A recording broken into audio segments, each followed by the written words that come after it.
kekerasan dalam rumah tangga itu tidak hanya terjadi, kata Quran, oleh laki-laki, suami atau ayah terhadap istri atau anak, bisa terjadi karena sebab istri, perempuan. Ketika suaminya sedang keluar, dia mengkondisikan di rumah supaya mendapatkan hubungan dengan, kalau Anda laki-laki berada di satu ruangan dengan perempuan yang cantiknya 100%. Dulu, maaf ibu ya, perempuan yang keluar malam kan kata-katanya langsung kotor. Laki-lakinya juga begitu, berzina. Saya tanya sebentar untuk memastikan. Allah membuka Al-Baqarah menerangkan manusia ada berapa golongan? Di antara 4 golongan itu siapa yang dimaksudkan di ayat 23 ini? Maka teruskan. Kata Imam Abu Ja'far rahimahullah, alladzina iftataha biqasasihim qauluhu jalla thana'uhu, orang-orang yang dimaksud di ayat ini adalah orang-orang disebutkan oleh Allah di pembuka firman-Nya, a'udzubillahi minasyaitonir rajim, innal ladzina kafaru sawa'un 'alaihim a'anzartahum am lam tunzirhum la yu'minun. Berarti ayat 23 itu merinci keterangan di ayat ke-6 dan seterusnya sampai ayat 20. Kalau 6 dan 7 itu golongan keberapa? 2 dan 3. Jelas ya? Yang tidak beriman atau belum beriman, atau yang sudah mengaku beriman tapi berperilaku menolak dan menyoal nilai-nilai keimanan dan Al-Quran. Paham? Golongan 8 sampai 20, ayat 8 sampai 20, golongan keempat, orang munafik. Jadi ayat 23 ini ingin menerangkan tentang ada orang-orang yang ingkar terhadap Islam, bukan sekedar ingkar. Kalau nggak sepakat oleh Quran dihargai, la ikraha fiddin, tapi dengan argumentasi. Tapi kalau Anda nggak sepakat tapi menuduh, kan? Jadi persoalan, ini yang dimaksudkan. Jadi Quran seakan memberikan isyarat kepada kita. Ada orang yang tidak berislam, tapi berusaha menuduh Islam. Dan berusaha mencari-cari celah untuk menjatuhkan Islam dengan menyoal Al-Quran. Jelas? Dan yang kedua, akan ada orang munafik mengaku Muslim. Ini yang paling bahaya. Karena ketika berdialog, dia akan mengatakan begini, saya juga pernah pesantren. Saya Muslim juga. Ya, saya juga dokter kok. Saya profesor. Tuh, mau bilang apa? Ya, iya betul. Anda alumni pesantren, saya nggak bantah. Anda dokter betul, saya nggak bantah. Anda profesor betul, saya nggak bantah. Cuma kata Quran, Anda munafik. Nggak boleh dipotong ya. Ini nggak ditujukan pada siapapun. Ini kan gambaran di sini. Ya, awas hati-hati tuh. Saya suka sebel menemukan video tuh. Merujak orang ini gitu. Kok merujak orang gitu kan? Nggak pernah saya begitu ya. Ya, jangan berlebihan tuh yang bikin konten-konten tuh ya, hati-hati tuh, dihisab loh, awas hati-hati, dihisab. Paham ya? Nah, jadi hati-hati ayat ini menemukan demikian. Nah, kemudian wa iyyahum yukhatabu bihadhil ayat, dan ayat ini diturunkan oleh Allah untuk memberi peringatan kepada mereka.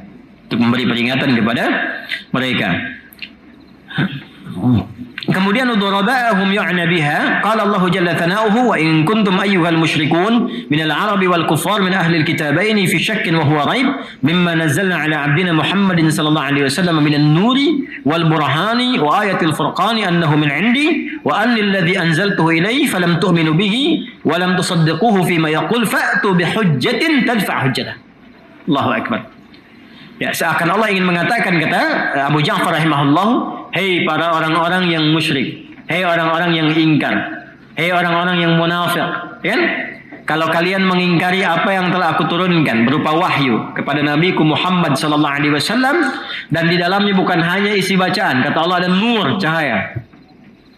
Hati-hati, ada burhan, penjaga dari segala keburukan. Jadi Quran itu kalau kita sudah dekat dengan Quran, itu insya Allah akan terjaga dari keburukan. Sekalipun belum hafal, rajin baca aja. Rajin baca. Sehari baca, insya Allah itu akan terjaga dari keburukan.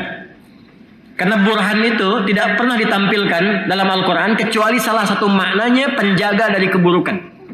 Ya, Nabi Yusuf alaihissalam ketika digoda oleh salah satu perempuan, istri dari pejabat, nanti ini indah, masya Allah. semua akan terang pada waktunya, gitu ya. Ketika masuk surat Yusuf, awas ketika masuk surat Yusuf. Yang saya maksudkan surat Yusuf ya, jangan dibawa-bawa kemana-mana, jangan dipotong nih, awas nih, awas nih. Semua akan terang pada saat menerangkan surat Yusuf, ya. Pada waktunya. Jadi kisah Yusuf itu diantara ayat yang disebut oleh Quran ahsanul qasas, karena ketika dibaca, dibahas itu indah sekali dan nikmat gitu mengkajinya itu. Makanya di Timur Tengah pun gak akan ada orang bosan mengaji surat Yusuf itu. Salah satunya ini contoh ya, kalau Bapak Ibu dengar KDRT, kekerasan dalam rumah tangga, biasanya dikerjakan oleh siapa? Suami. Pada umumnya laki-laki kan? Suami. Tapi Al-Quran mengungkap boleh jadi terjadi kekerasan dalam rumah tangga yang inisiatornya justru perempuan. Hati-hati. Di kekerasan dalam rumah tangga itu tidak hanya terjadi, kata Quran, oleh laki-laki, suami atau ayah terhadap istri atau anak, bisa terjadi karena sebab istri, perempuan. Apa di antara contohnya? Imra'atul Aziz. Nggak disebutkan siapa namanya. Memang Israiliyat sebagian mengatakan Zulaikha. Ya, tapi Quran nggak menyebut nama. Kalau nggak disebutkan namanya di Quran, disebutkan inisialnya, maka Quran ingin memberikan gambaran ini terjadi bukan karena nama orangnya, karena keadaan yang melekat pada dirinya. Apa keadaan pada waktu itu? Imra'atil Aziz, istri pembesar. Hati-hati kalau jadi istri pejabat, apapun jabatannya, karena jabatan yang melekat itu bisa mendorong terjadinya sesuatu. Apa di antara yang terjadi itu? Ternyata ini surat Yusuf ya. Ini surat Yusuf nih, surat Yusuf ya. Al-Aziz itu kan pembesar. Ya, Aziz itu yang dihormati, diagungkan. Jadi ada yang mengartikan macam-macam, ada yang mengartikan panglima, ya, ada yang mengartikan komandan, ada yang mengartikan perdana menteri. Yang penting punya jabatan yang terhormat yang dengan itu diagungkan. Ya entah misalnya sekarang jadi kepala divisi atau misalnya kepala bagian atau komandan tertentu mungkin, atau juga di hati-hati di jabatan perusahaan. Di perusahaan bisa jadi bos. Maaf ya, kalau Anda jadi bos, sekretarisnya laki-laki perempuan? Ya kan? Ini kebalik. Wa imra'atul aziz, dan istri pejabat. Di surat Yusuf kan jelas. Suaminya sedang keluar, istrinya melihat Yusuf kan orang luar, ya kan? Ada di rumah dan telah beranjak dewasa, lama di situ. Awal-awal kan dianggap anak, ya kan? Nabi Yusuf awal-awal kan dianggap anak kan?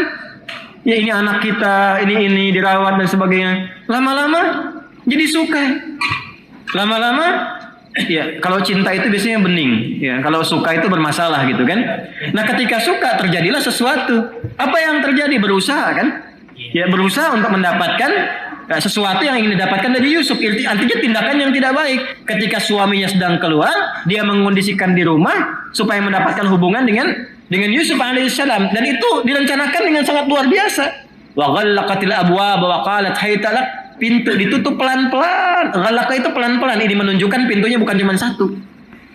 Ya, pengawal suruh keluar dulu semua. Tutup satu-satu, gembok dikunci pelan-pelan. Celaka kalau ketahuan, kan ditutup rapat. Ya, maka apa yang terjadi? Perhatikan kalimat Qurannya. Walaqad hammat bih. Ayo yang belajar tajwid, tahsin, qiraat, perhatikan cara bacanya ya. Ya ini ada beberapa yang secara tajwid benar, tapi wakaf dan ibtidanya sering saya koreksi kalau saya jadi lajnah tahkim atau juri gitu kan, atau sedang menguji, itu saya selalu coba bacakan dengan ayat ini. Walaqad hammat bih, berhenti di sini. Wa hamma biha laula arwa'a burhan rabbih, berhenti di sini. Itu yang tepat secara makna, bukan hanya secara tajwid. Kadang ada yang baca begini, walaqad hammat bihi wa hamma biha. Secara wakaf mungkin benar, secara tajwid bacaan mungkin benar, tapi secara makna kurang tepat. Walaqad hammat bih, dan istri pembesar itu sangat tertarik kepada Yusuf sehingga mengajak Yusuf untuk berhubungan. Selingkuh lah bahasa sekarang gitu. Wa hamma biha laula arwa'a burhana rabbi. Ini penjelasannya. Wa hamma biha, dan bisa terjadi Yusuf manusiawi bisa terjadi akan senang mengikuti ajakan itu, isi pembesar itu.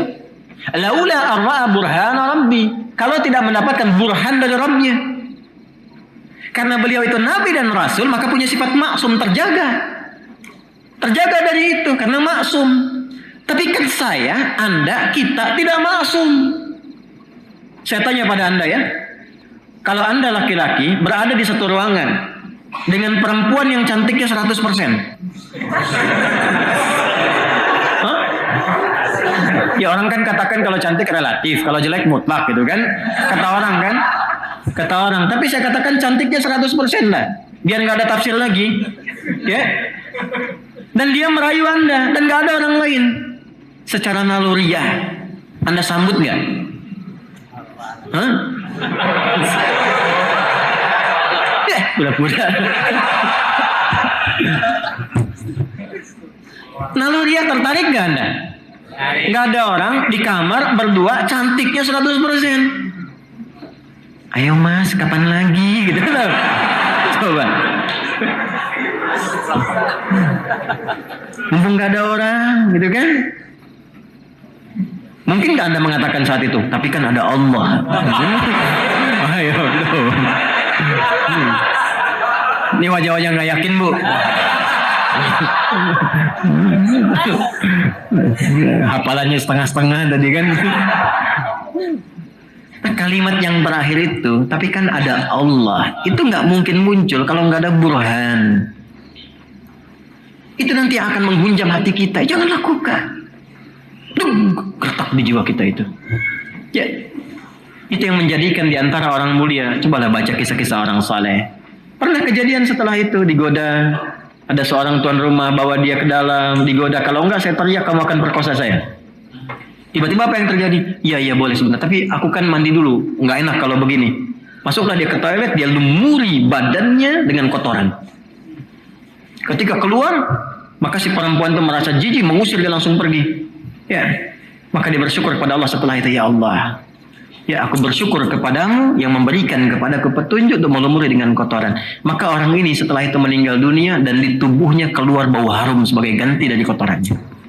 Sampai wafatnya. Ini kisah viral. Ini kisah nyata. Makanya baca tuh yang nyata-nyata. Nah, anak sekarang lo bacanya dongeng gitu kan, yang fiktif-fiktif. Baca yang nyata-nyata banyak kok. Kalau yang asli kenapa baca yang fiktif gitu kan? Ya, itu yang kita harus banyakin gitu. Nah ini burhan itu nah Quran itu disebutnya burhan, an-nur wal burhan, cahaya yang menghilangkan kegelapan. Gelap itu kan banyak maknanya. Gelap itu bisa dosa, gelap itu bisa kalut, sedang gelisah, sedang kalut, ambil wudhu, buka mushaf, baca Quran, tenang. Ketika maksiat ada burhan terjaga, itulah Quran. Makanya Allah nggak ridha Quran dituduh. Allah tidak ridha Quran dituduh. Ya, kata Allah, hei kalau kamu mau duduk Quran itu bukan cuma bacaan. Kalau kamu bikin puisi itu cuma bacaan aja. Puisi kamu tuh cuma bacaan, nggak ada maknanya, nggak ada karyanya. Ya, burung terbang dibikin puisi, apa maknanya? Sautus safiril bulbuli hayya qalbi thamili al-ma'u wa zahru ma zahril adhul muqali fa anta ya sayyidi wa sayyidi wa mawlali fakam tajummuni ghazayyil uqayqali qataftuhu min wajhatin fil hadha ar-rajuli faqala la la la faqad qada muharwini wal walad wali ya waylali faqultu la tuwalwili fabayyinun lu'lu ali qalat tauhina kadza in hadhil muqali kahatan kakailali tabtabuli. Apa artinya? Enggak ada maknanya. Cuman pengen nerangin ada burung bulbul lompat-lompat di atas pohon. Itu aja. Kata-kata kalian tuh nggak ada maknanya. Terus kalian ingin menuduh Quran yang sangat lengkap maknanya, lengkap manfaatnya, utama keistimewaannya, dan kalian tuduh serta rendahkan Nabi yang sangat aku kasihi, Nabi terbaik yang lahir untuk umat manusia. Makanya Allah marah. Kalau kalian merasa demikian, kata Allah, datangkan buktinya, bikin yang seperti itu. Jangan nuduh sembarangan. Kalau kalian tidak tobat, ancaman nerakanya tinggi. Nah itu ayat yang turun ya kepada orang-orang yang dikhitab di era Nabi Sallallahu Alaihi Wasallam. Tadi saya katakan tadi itu burhan. Saya katakan burhan ingin menunjukkan bahwa burhan itu menjaga kita dari perbuatan maksiat. Jelas sampai sini? Dan kalau ada orang salah, terjebak dalam keburukan, bukan direndah-rendahkan, dibimbing untuk jadi baik. Saya kadang suka heran juga gitu ya. Memang ada orang salah, kesalahannya banyak, tapi kalau dia masih hidup, bantu dia tobat, bukan dihujat. Mohon maaf ya dengan kalimat ini, karena saya kan ulama. Gak bisa gitu berkata-kata demikian itu. Ya, jadi bukan kita sibuk untuk menghujat, bantu supaya bertobat. Bagaimana bertobat itu? Tobat itu kembali kepada jalan yang benar. Bantu dia menerangkan kesalahannya secara benar. Bantu dia mengakuinya dengan benar. Bantu dia meniti jalan dengan benar. Mampu meminta maaf dengan cara yang benar. Mampu berjanji untuk mengoreksi kesalahan sehingga menjadi pribadi yang benar. Sehingga kita banyak diuntungkan. Kesalahannya terbuka, dosa-dosanya terampuni, yang kurang bisa diperbaiki, yang salah kemudian juga diperbaiki, dihukum sesuai dengan kesalahan, dan untungnya dia tobat menjadi yang baik. Terus apa untungnya dengan menjelekkan orang, menghujat orang? Apa untungnya? Tidak ada. Kesenangan, kepuasan, puas menghujat orang. Untuk apa? Kalau mau dihujat, yang dihujat itu keburukan perbuatannya, bukan orangnya. Perbuatannya yang dicela, penipuannya yang dicela, ya. Apa lagi? Korupsinya yang dicela, judinya yang dicela, pencuriannya, pembunuhannya yang dicela. Itu yang dicela. Supaya perbuatan itu dianggap buruk. Ketika dianggap buruk, ditinggalkan. Makanya dulu perilaku yang buruk itu dilekatkan kalimat-kalimat yang buruk pula, nggak diperbagus. Dulu, maaf ibu ya, perempuan yang keluar malam kan kata-katanya langsung kotor. Laki-lakinya juga begitu, pezina. Bahkan petugas Belanda pun, ya kalau ada orang yang berbuat zina di prajuritnya sendiri, itu dibawa ke halaman luas, dicoreng tuh, itu hidungnya pakai arang, sehingga kelihatan belang. Maka disebut hidung belang. Asalnya dari situ. Baca sejarah yang betul. Ya, dicoret hidungnya disebut hidung belang. Setelah itu dirajam. Ya, dilemparin tuh semua, menunjukkan perbuatan ini kotor. Dulu tuh masih seperti itu. Sekarang dibagusin. Kupu-kupu malam. Koruptor. Udah sebut maling. Tuh kan? Ya, pencuri misalnya. Tuh kan? Jangan dihalus-halusin. Pezina, sebut pezina. Udah, jangan dibagus-bagusin. Transgender ini aku nggak usah. Dukun ya dukun, udah. Pemegang remote langit nih. Oleh apa lagi? Ya, udah nggak usah. Dan kita doakan, bimbing doakan. Tapi jangan dibikin bagus. Orang pintar. Karena yang datang bodoh gitu kan. Ya kan? Yang datang bodoh, paranormal, yang datang tidak normal. Kalau normal nggak akan mungkin datang, makanya disebut paranormal. Kalau yang datang tidak normal. Jelas? Aduh, ini ada-ada aja ya. Ya Allah, semoga Allah ampuni kita semua ya. Ya. Kalau ngaji aja, nggak usah nyindir-nyindir orang lain, ya. Tapi kalau tersindir atau merasa, ya, maka diperbaiki. Ya, saya pernah sebut nama tidak? Tidak. Dan memang tidak perlu menyebut nama, karena memang bukan ditujukan untuk nama-nama tertentu. Kita tuh kalau berdakwah, dakwah saja, sampaikan risalah. Kalau memang ada yang merasakan itu hadir dalam dirinya, kalau baik pertahankan, kalau kurang baik perbaiki. Kalau tetap tidak baik, bantu oleh kita dengan doa supaya jadi baik. Paham sampai sini? Oke, baik.